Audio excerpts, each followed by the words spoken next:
Alors, on vous a trahi. On vous a trahi par votre ami, la personne que vous appelez votre ami, la personne pour laquelle vous avez utilisé tous les beaux termes. C'est mon confident, c'est mon âme sœur, ma copine, ma chouchou, je ne sais pas quoi.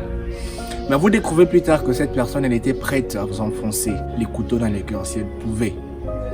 Et souvent, c'est à ces moments précis que le mot confiance n'a plus de sens pour nous. On se demande finalement en qui on peut avoir encore confiance. La trahison, elle est supportable quand elle provient de quelqu'un dont on ne considérait pas vraiment. Vous savez, une personne qu'on avait déjà au préalable placée dans une certaine catégorie, quand elle nous trahisse, on ne sent pas vraiment le choc. Mais quand c'est quelqu'un dont vous considériez comme votre bras droit, c'est là que le mot confiance perd réellement son sens envers nous-mêmes. Et dans cette vidéo, nous allons essayer de voir ce mystère qui existe entre la confiance et la trahison. Alors, chers amis, quand je réfléchissais à ce mystère qui existe entre la confiance et la trahison, je trouve qu'ils sont quasiment au même pied d'égalité. C'est comme si aujourd'hui, quand on doit faire quelqu'un confiance, on doit aussi s'attendre à ce que cette personne nous trahisse quelque part.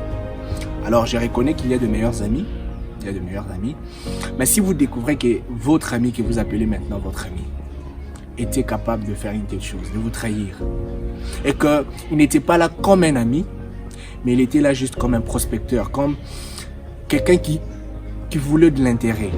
Il vous utilisait. Peut-être parce que vous donnez des bons conseils, peut-être que vous aviez quelque chose dont lui, il soutirait du profit, et qu'une fois, il a eu ce qu'il pouvait avoir, ou bien elle a eu ce qu'elle pouvait avoir, elle vous oublie complètement. Et ça fait du mal. Alors, ma première solution est que pour éviter cette trahison, est que nous nous sommes précipités à appeler les gens des amis. Vous devriez savoir qui mérite votre amitié. Alors, ici, je ne vous conseille pas d'être du genre dédaignant envers les gens, non. Mais cette hiérarchisation existe dans la vie, donc la catégorisation. Les gens que vous considérez le plus, il y a de ceux-là qui appartiennent à une certaine catégorie, il y a de ceux-là qui... Et vous devriez avoir cette considération dans votre vie. Qui mérite votre amitié? Nous nous sommes beaucoup précipités à appeler les gens des amis, peut-être parce qu'ils étaient peut-être plus riches que nous, peut-être parce qu'ils étaient plus beaux que nous, ils étaient plus belles que nous. Ces complexes nous a poussés à appeler des gens des amis. Et vous voyez, comme je le vois souvent, les gens disent, ils ont besoin de nous que quand ils ont des problèmes. Mais quand ils n'ont plus de problèmes, vous n'êtes plus leurs amis. Ça, ce n'est pas un ami. Un ami ne trahit jamais. Alors, comment il arrive que les amis nous trahissent? C'est parce que c'est nous qui les lui avions donné ces titres-là. Imaginez-vous que la personne que vous appelez aujourd'hui ami, mais elle ne vous considère pas comme votre ami. Au contraire, elle a d'autres amis.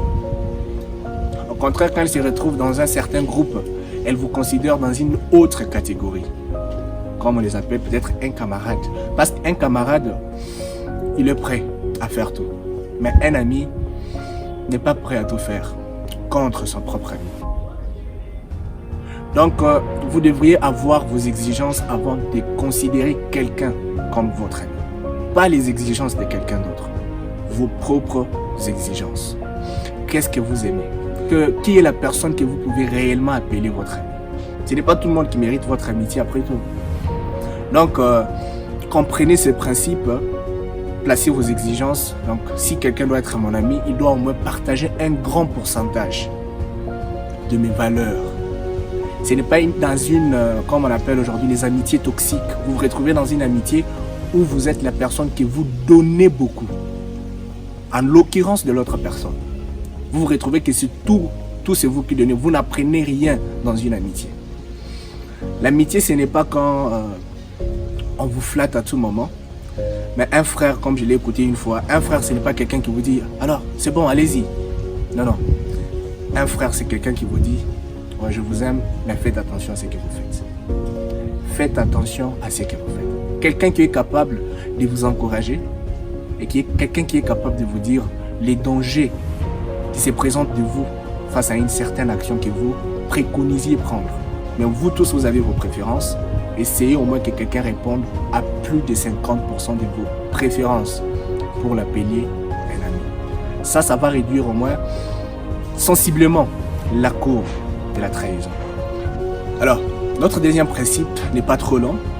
C'est juste que une fois que vous avez eu cette personne qui a répondu à vos exigences, dont vous avez maintenant accepté comme votre ami, il y a une méthode qu'on appelle, que j'aime toujours, c'est la méthode de s'attendre à tout.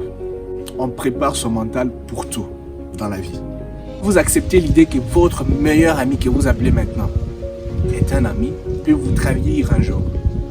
Vous vous en sortirez mieux le jour où cette personne la ferait que si vous attendiez qu'il ne peut jamais le faire.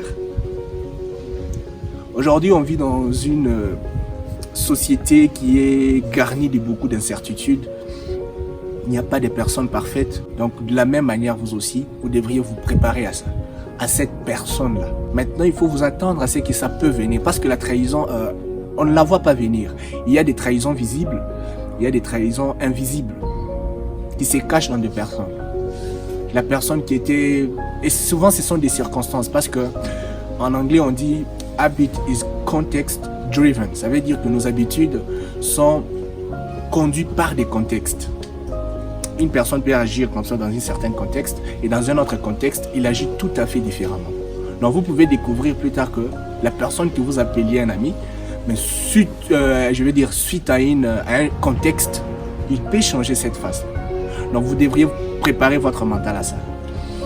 Alors, c'est juste une petite, d'une manière superficielle pour comprendre comment travailler ou bien comment dealer avec ce problème de la trahison et de la confiance. Vous pouvez faire la confiance avec quelqu'un parce qu'il y a toujours de bons amis, mais vous devriez aussi être prêt à accepter parce que quand vous faites à quelqu'un confiance, c'est aussi un risque intentionnel que vous prenez face à la trahison.